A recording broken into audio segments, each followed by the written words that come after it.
adik tayo na presidente, putang inang yan. Bongbong bangag yan.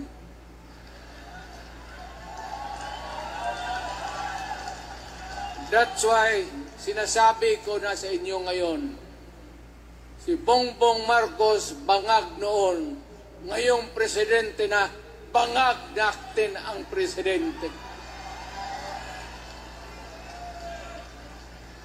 Kayong mga military, alam ninyo yan.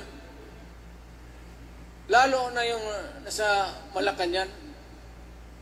Alam ninyo. The Armed Forces of the Philippines, alam ninyo.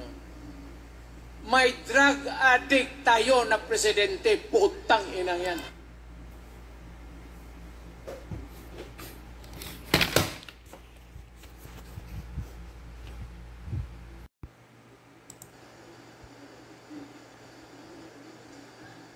Pero kung sabihin ko, adik, wala akong sinabi na gano'n. Patayin ako ni Marcos niyan. Maawa ka naman sa akin. Matanda na ako. Ano sinabi noon? If I can say it for to Marcos, I can say it for all. Ayaw hinawa kay antibiotic na to, kay aspirin. They're all drugs. Just dumin klapsyo.